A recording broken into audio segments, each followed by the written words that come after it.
National testing agency NEET NET పరీక్షలకు care ఆఫ్గా ఉండే ఈ సంస్థ ఇప్పుడు కాంట్రవర్సీలకు కేంద్రంగా మారింది. డాక్టర్లు అవ్వాలి అనుకున్న లక్షలాది మంది విద్యార్థుల భవిష్యత్తుతో ఆడుకుంది. ఎగ్జామ్లంటే లెక్కలేనితనం, అంతులేని నిర్లక్ష్యంతో ఎన్టీఏ పరువు బజారున పడింది. నీట్ లక్షలాది మంది విద్యార్థులు తల్లిదండ్రుల డ్రీమ్. కెరీర్ను పణంగా పెట్టి లక్షలు ధారపోసి ఈ ఎగ్జామ్ కోసం ప్రిపేర్ అవుతూ ఉంటారు విద్యార్థులు. మంచి మార్కులు సాధించాలని రాత్రింబవళ్లు కష్టపడుతూ ఉంటారు. ఇందులో ప్రతి మార్క్ ఇంపార్టెంటే. ఒక్క మార్కు జీవితాన్నే మార్చేస్తుంది. ఇంతటి ప్రతిష్టాత్మక పరీక్షలో నేషనల్ టెస్టింగ్ ఏజెన్సీ దారుణంగా వ్యవహరించింది. పరీక్ష పేపర్ ఆలస్యంగా ఇచ్చారన్న కారణం చూపి 1400 మంది విద్యార్థులకు గ్రేస్ మార్కులు ఇచ్చేసింది.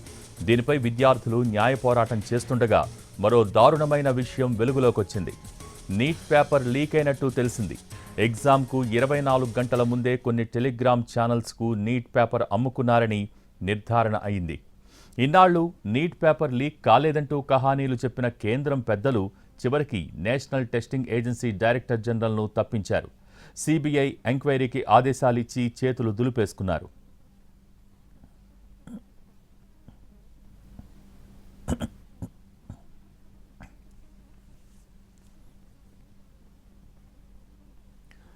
ఎన్టీఏ నిర్వహించిన నీట్ ఎగ్జామ్ గందరగోళంగా మారటంతో యూజీసీ నెట్ పరీక్ష సైతం వాయిదా వేయాల్సి వచ్చింది. దేశవ్యాప్తంగా అసిస్టెంట్ ప్రొఫెసర్ పోస్టుల కోసం లక్షలాది మంది అభ్యర్థులు కొన్నేళ్లుగా ప్రిపేర్ అవుతున్నారు. తీరా ఎగ్జామ్ సమయం దగ్గరకొచ్చేసరికి పరీక్షను వాయిదా వేస్తున్నట్టు ప్రకటించింది ఎన్టీఏ.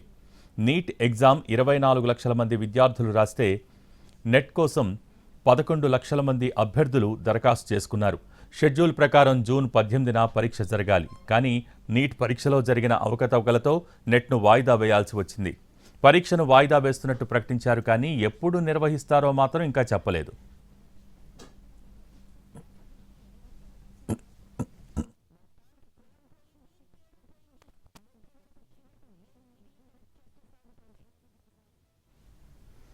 ఎన్టీఏ తీరుపై దేశవ్యాప్తంగా నిరసనలు వెల్లువెత్తాయి. విద్యార్థులు రోడ్లెక్కారు. దేశవ్యాప్తంగా ఆందోళనలు నిర్వహించారు. దీంతో ఆదివారం జరగాల్సిన నీట్ పీజీ పరీక్ష ఉంటుందా లేదా అన్న అనుమానాలు రేకెత్తాయి. అంతా ఊహించినట్టే నీట్ పీజీ పరీక్షను వాయిదా వేస్తున్నట్టు కేంద్ర ఆరోగ్య శాఖ ప్రకటించింది. అది కూడా జస్ట్ 24 గంటల ముందు తెలిపింది. నీట్ పరీక్ష గందరగోళం తర్వాత వాయిదా పడ్డ రెండో పరీక్ష ఇది.